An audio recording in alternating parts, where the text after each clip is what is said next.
ഈ കത്തി എടുക്കേണ്ട ഒരാവശ്യമില്ല. കത്തി എടുക്കണോ വേണ്ടോന്നൊക്കെ നിങ്ങളാണോ സാറേ തീരുമാനിക്കുന്നത്? താൻ അത് കണ്ടില്ലേ?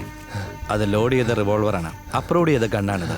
എന്നെ കുത്താൻ വേണ്ടി വന്നപ്പോൾ അതുകൊണ്ട് ഞാൻ ഷൂട്ട് ചെയ്തെന്ന് പറയും. അങ്ങനെ ചെയ്യ് സാറേ. ഇങ്ങനെ മരിച്ചു ജീവിക്കുന്നത് നല്ലത് അങ്ങനെ ചാവുന്നതാ. കൊല്ലുന്നതും കൊല്ലിക്കുന്നതും ഒരു സൊല്യൂഷനാണെന്നാണ് പറയുന്നത്. ഈ ലോകത്തിൽ മനുഷ്യർക്ക് ജീവിക്കണ്ടേ? ഇപ്പോഴും എന്താണ് നടക്കുന്നത്? മനുഷ്യർ തന്നെയാണോ ജീവിക്കുന്നത്? പറയുന്നതൊക്കെ കൊള്ളാം. എന്തിനാണ് ഇങ്ങനെയൊക്കെ ചെയ്യുന്നത്? കത്തി എടുക്കണമെന്ന് വിചാരിച്ചാ ജീവിച്ചത്. ഇതെടുത്താലേ ഇപ്പൊ ജീവിക്കാൻ പറ്റുള്ളൂ. സ്വാതന്ത്ര്യം ആയുധം എടുക്കാതല്ലേ വാങ്ങിയത്? വാങ്ങിയിട്ട് നിങ്ങളെപ്പോലെ അധികാരികളും രാഷ്ട്രീയക്കാരും മുതലെടുക്കുമല്ലായിരുന്നോ? ഞങ്ങൾക്ക് എവിടെ സ്വാതന്ത്ര്യം? ആദ്യം നിങ്ങളെ കത്തി താഴെ ഇടണം. എന്ത് പ്രശ്നമുണ്ടെങ്കിലും സോൾവ് ചെയ്ത് തരും. പോലീസുകാരെ വിശ്വസിക്കാൻ പറയാല്ലേ? എന്തിനാ പോലീസുകാരെ എല്ലാം തെറ്റുകാരനായി കാണുന്നത്? 1-ാം തീയതി വാടക കൊടുത്ത് ലോണ് കറക്റ്റായിട്ട് അടച്ച് കടയിൽ കാശ് കൊടുത്ത് പച്ചക്കറി വാങ്ങുന്ന പോലീസുകാരനാണ് ഞാൻ. തനിക്ക് ധൈര്യമായിട്ട് തന്നെ വിശ്വസിക്കാം.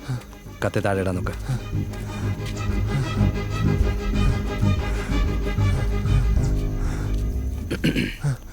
അനിത പഠിക്കുന്ന കുട്ടിയാണല്ലോ, അമ്മയും കൂടെയില്ല. അവളുടെ എല്ലാമായ അച്ഛൻ ഇങ്ങനെ കത്തിയും എടുത്ത് ജയിലിലേക്ക് പോയാൽ അവളെ ആരാ നോക്കുന്നത്?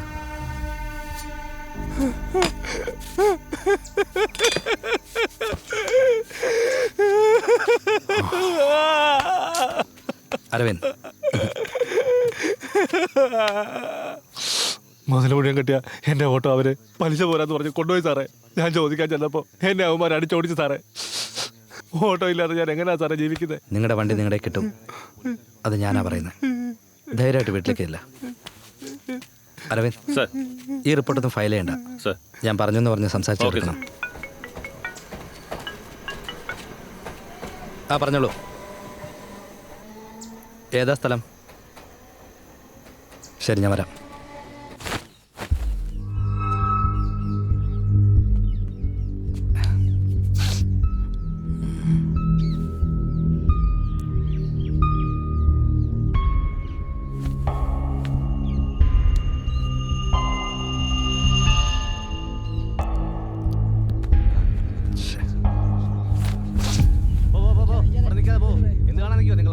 പ്രസ് വരുന്നതിന് മുമ്പ് ബോഡി വേഗം മാറ്റി സാർ.